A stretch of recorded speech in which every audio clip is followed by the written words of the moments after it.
Question: why doesn't Sauron turn invisible when he wears the One Ring?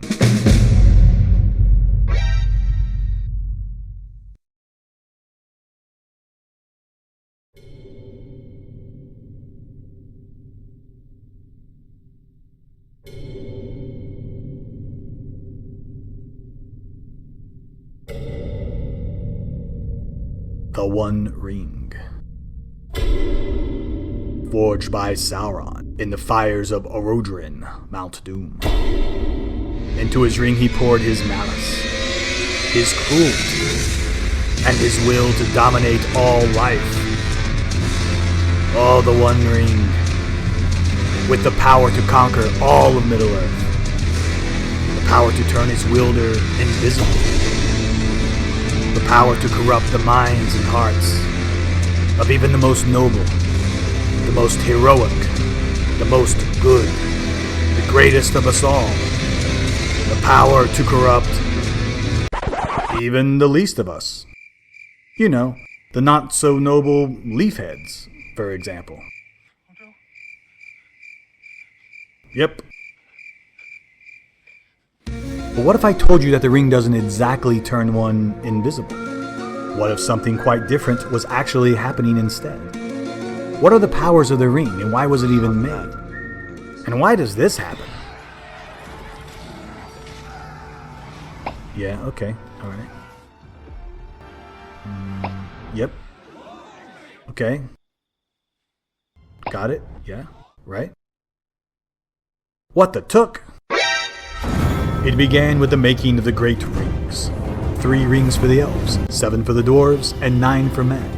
But originally, all of the rings were made for the elves. You see, the Night-Fears had a significant challenge. While their spirits live forever and are basically immortal, their bodies were not. Their bodies were slowly fading away, being corrupted by living in Middle-earth, by eating the corrupted food and drinking the corrupted waters and breathing the corrupted air. If they wanted to stay here, they needed a way to stop the progressive decay and fading of the lands around them. But Sauron used his Jimmy Neutron big brain to devise a plan to use this weakness against them. He created an attractive disguise for himself, and became besties with many of the elves, telling them his name was Anatar, the Lord of Gifts, and that he was an emissary of the gods. And many of the elves bought it, yeah. You see, apparently, looking cool is really all you need to do to win the trust of the elves, which is probably why they always treated Aragorn with much more respect than Boromir. Anatar taught the elves how to make magic rings, even taught their leader, Celebrimbor. You see, the rings grant whomever wears them the greatest desire of their race. To dwarves, gold and precious stones. To men, avoiding death and prolonging life. And to the elves, to stop the fading of Middle-earth. But they were all of them deceived, even Celebrimbor. You see, the rings were secretly packed with tons of spyware. Yet these things had more spyware than your grandmother's PC. In secret, Sauron made the One Ring with the ability to control the minds of whomever wore the other rings. He could control what you see, what you hear, your very thoughts. It's like a FaceTime directly to the brain. By giving these rings to the leaders of the Free Peoples, Sauron reasoned that he could secretly dominate all of Middle-earth by controlling the minds of their leaders.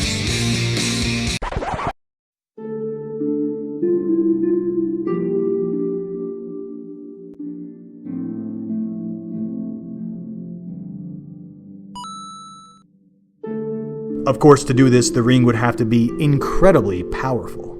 So Sauron poured much of his own spirit, his Fia, into the ring. I mean, he was always going to wear it, of course, so nothing bad could happen from putting his unkillable spirit into a destroyable physical object, right? Of course not. And then, when the ring was finally complete, Sauron placed it on his finger, and from the forges of Mount Doom enacted his masterful plan to control all of Middle-earth and conquer... Nope. Instead of immediately using the ring and dominating the minds of the others, old Helmet Head here decided to instead groove out to some improv poetry readings concerning Mordor and shadows and his shiny new drip. But you see, Celebrimbor did such a nice job making the 3 elven rings that not only could Sauron know the minds of the others, but these 3 could also know Sauron's mind as well. And they heard the poetry loud and clear, which was so cringe, so awful, so annoying that they immediately took off their rings and avoided mind control by Sauron. Nice work, Celebrimbor. Thanks, man. But wait, how does this keep Sauron from turning invisible? Okay, when you wear the ring, it doesn't intentionally turn you invisible. Oh no, something far more interesting is actually taking place. Sauron is one of the eternal spirits of Middle-earth, called Maiar. They're kind of like demigods or angels, and they are naturally invisible. That's right, men can't see spirits. But these Maiar sometimes create physical bodies for themselves, so they can interact with the physical world. When Sauron created the One Ring, he poured much of his spirit or Fia into it, making it powerful enough to control all the other rings. Men are built different. 1 part body, 1 part spirit. When you wear the One Ring, it's like adding part of Sauron's spirit to your own, essentially becoming a spirit being yourself, and rendering you invisible.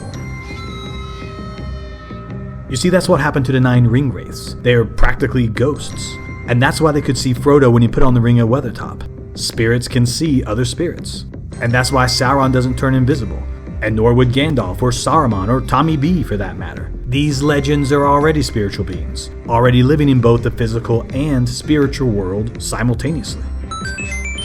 So men turning invisible? Just an unintended result of a ring that was never designed for us, taking us primarily from the physical world into the spiritual world.